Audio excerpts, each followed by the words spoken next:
Hello, and once again, welcome to Spiritism, a closer look, evolution. This is our program number 24, and I'm Luis Lima here from Florida directly to you.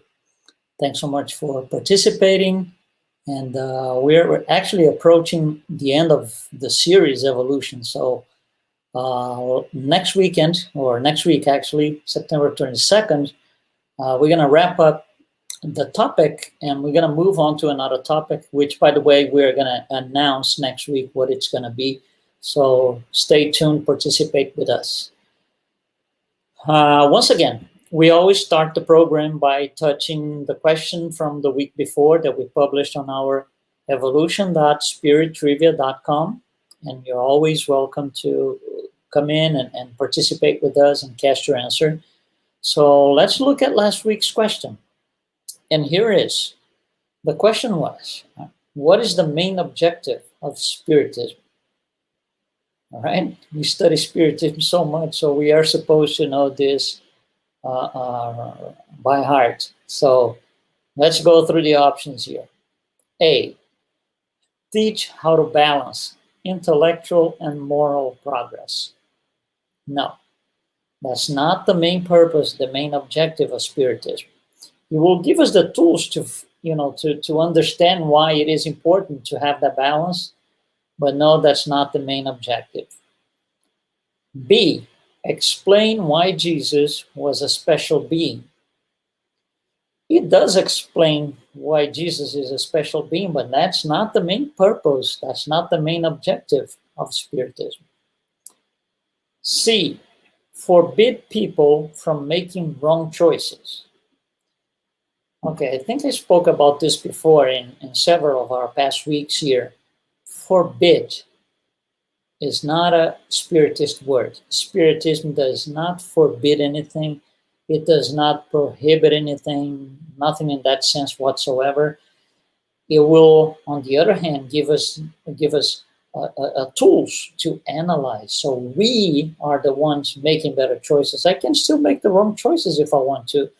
The tools are available. The tools are to be learned, and we have to understand how to use those tools and use on our own favor and also towards being good to others. So Spiritism does not forbid anything. So this is not the main purpose, the main objective of Spiritism. So we come to the last one, right? D, moral improvement of humankind.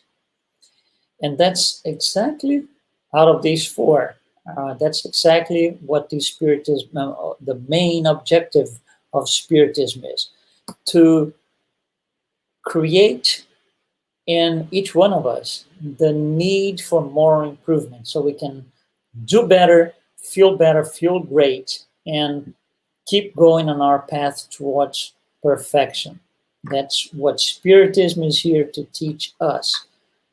And I wanted to read something here in this little book. It's a short book written by Allan Kardec in 1861. It's called Spiritism in its Simplest Expression.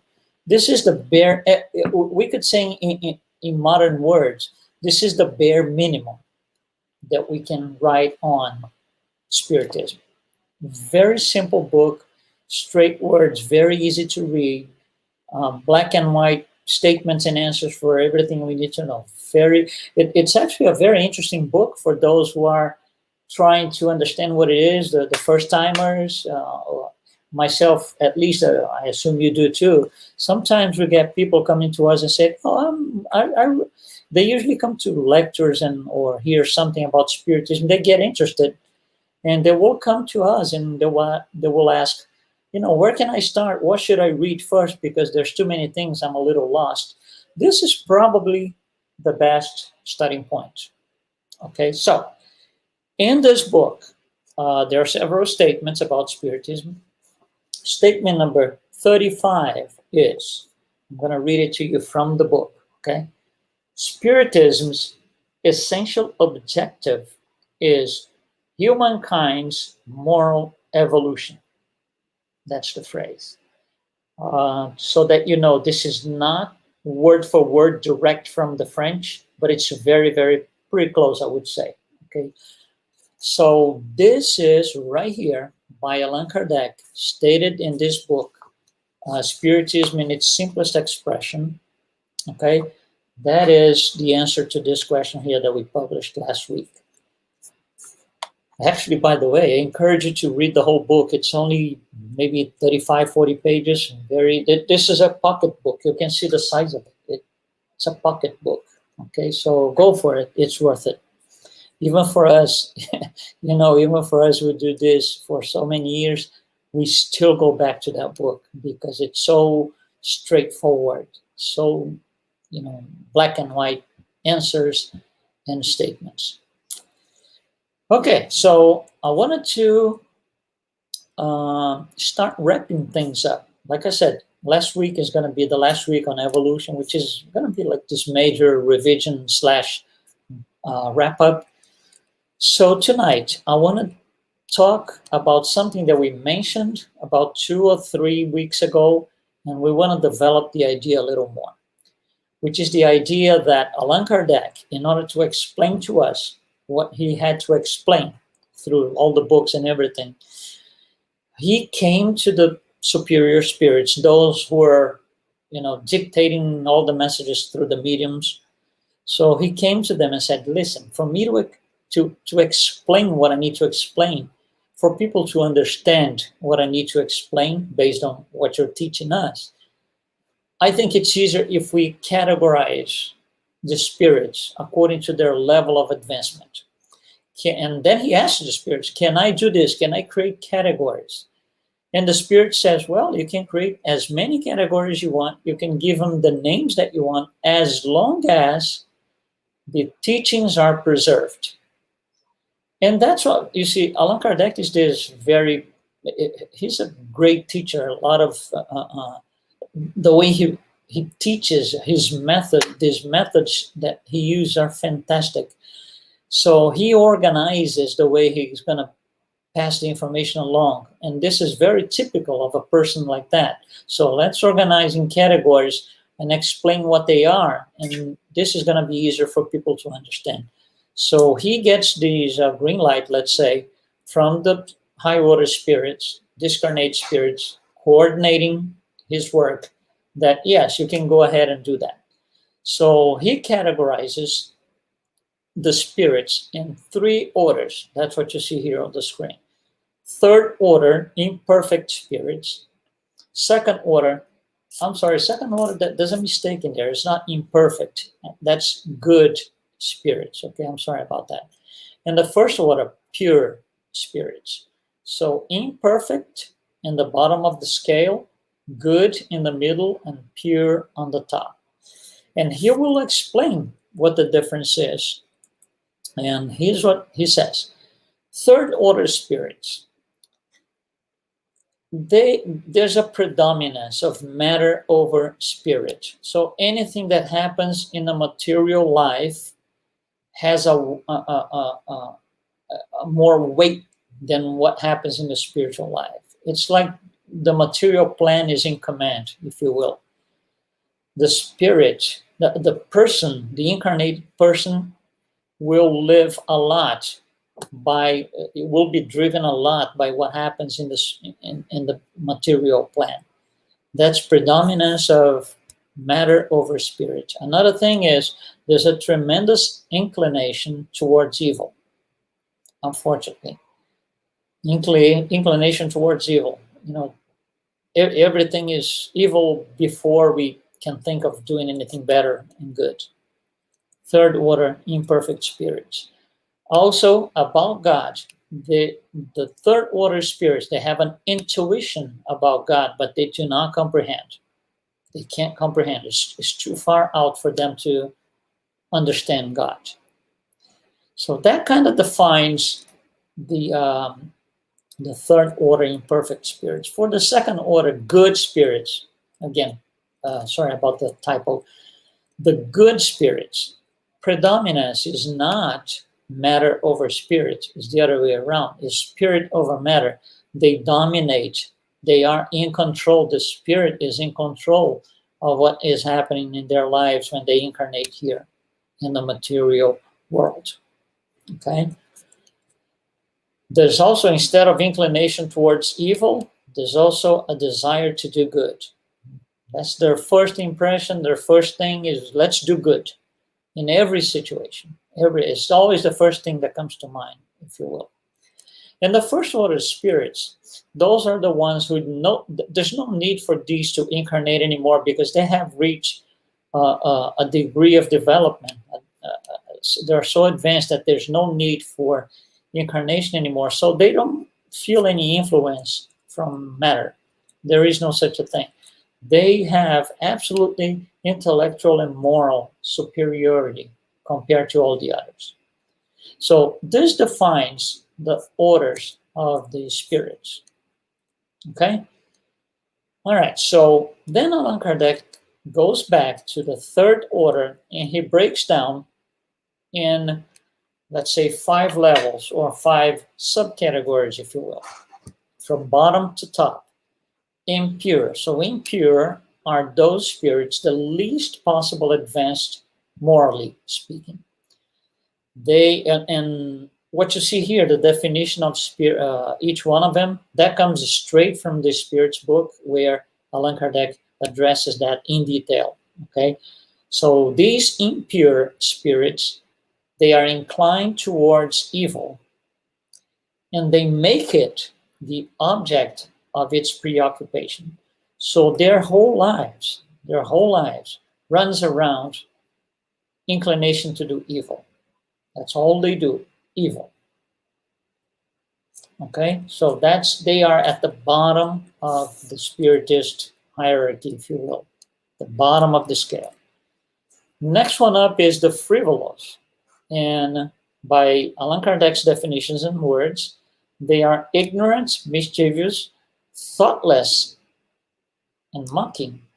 And they have no concern for the truth. They will just keep saying things, no matter if they're truth or not, if they're true or not, no matter what the implications of telling lies and things like that. They don't care. They simply keep going and living like that. So they are the second from the bottom. Third from the bottom, pseudo-learning. And Allan Kardec is going to tell us. They have quite broad knowledge. However, they think they know more than they actually do. So they think they are this, great pool of knowledge, if you will, and they are not. Okay, pseudo-learned. Fourth from the bottom, neutral. They are neither moral enough to do good, nor bad enough for wickedness. It's like they are this evolution is transitioning from the bottom of the scale to the top of the scale, right? So this is like a inflection point, neutral. They are starting to get away from the evil tendencies and inclinations and so forth. So they are halfway up the top, neutral. And surprisingly, but interestingly, Allan Kardec puts another subcategory under imperfect, which we call, or he calls, disturbing spirits. And he will, these spirits, they make their presence known through physical effects. They create noises and raps and things like that because they want to be, per se, recognized, or they want to be seen. Okay? One interesting thing about the third order spirits, straight from the Spirit's book, I'm just going to read it to you here. They also retain the memory and perception of the suffering of their corporeal life once they discarnate. And this impression is often more painful than was their reality itself. So that's heavy, right? Therefore, they indeed suffer from the wrongs they themselves endured and from those they caused others. So they suffer from what they did, not they have the perception something is being done to them, but that's the other way around.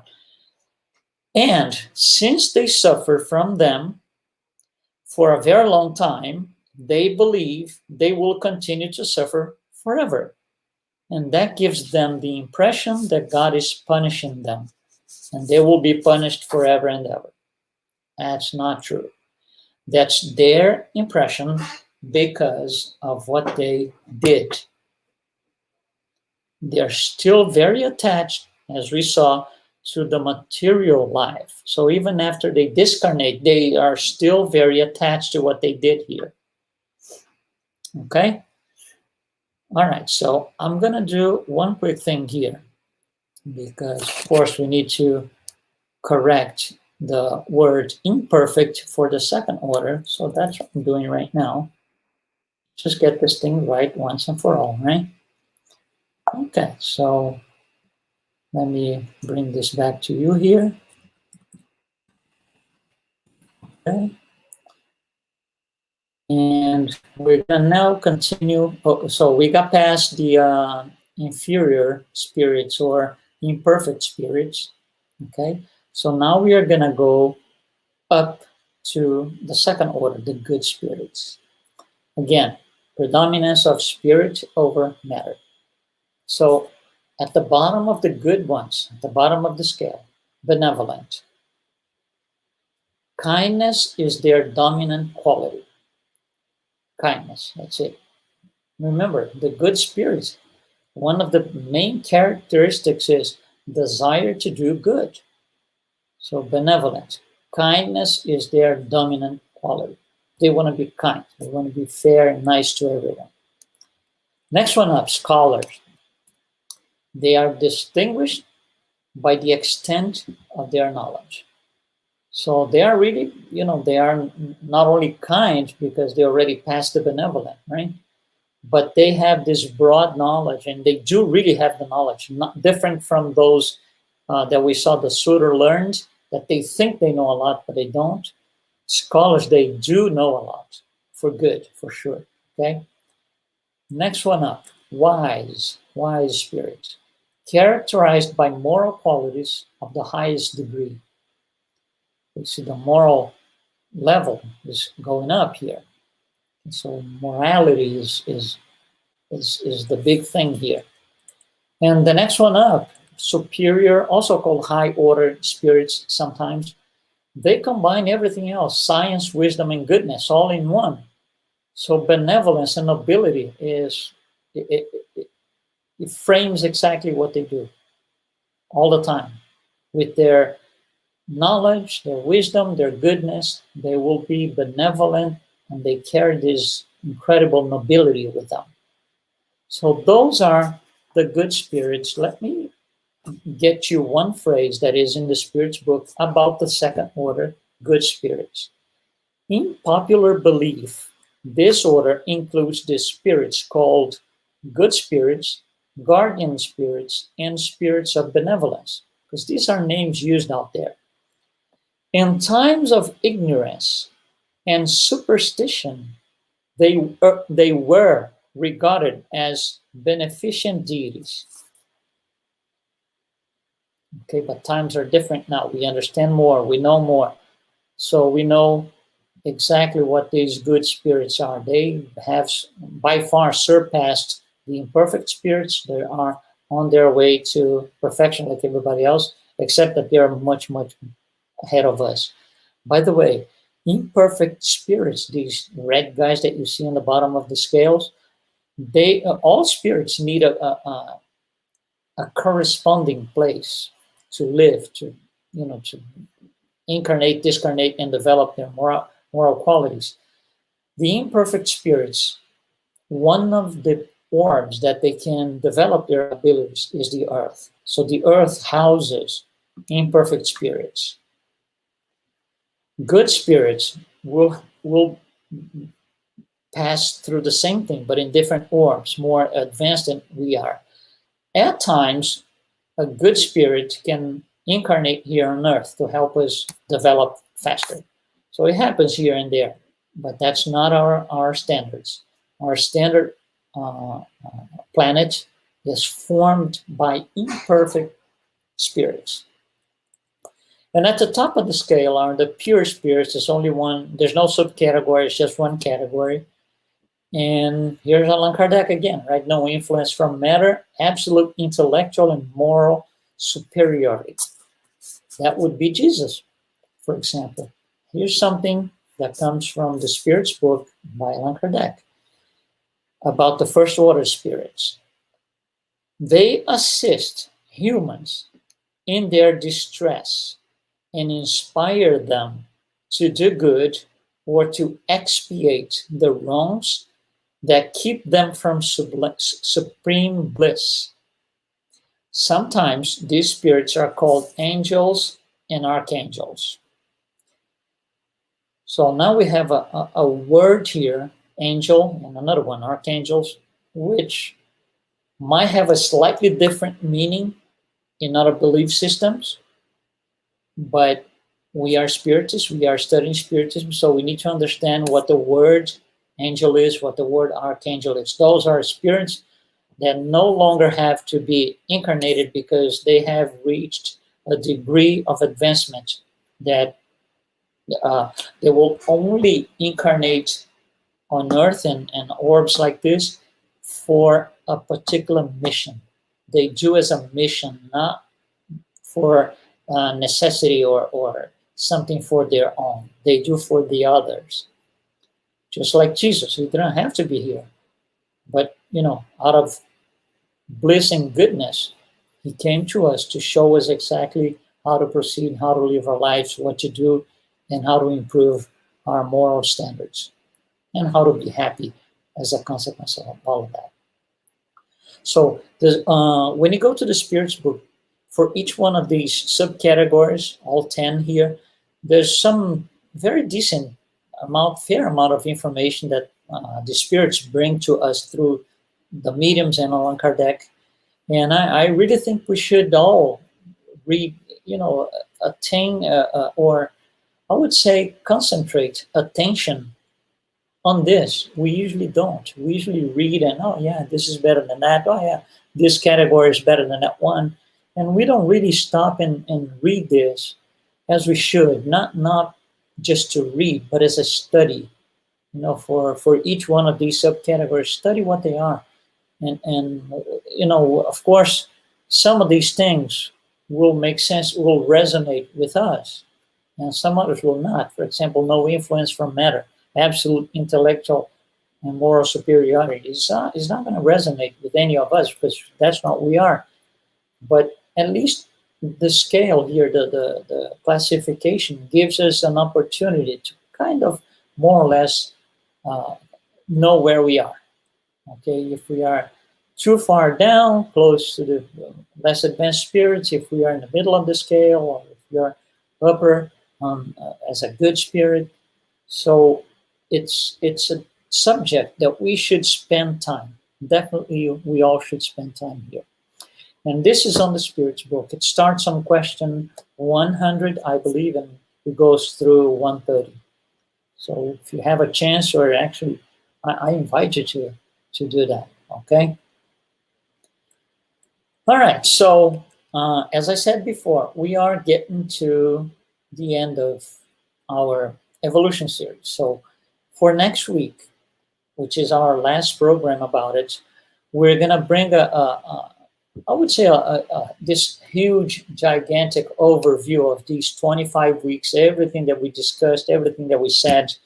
If you have any questions or comments, we really encourage you to do this. You can always go to kardecradio.com and put your questions and comments in there.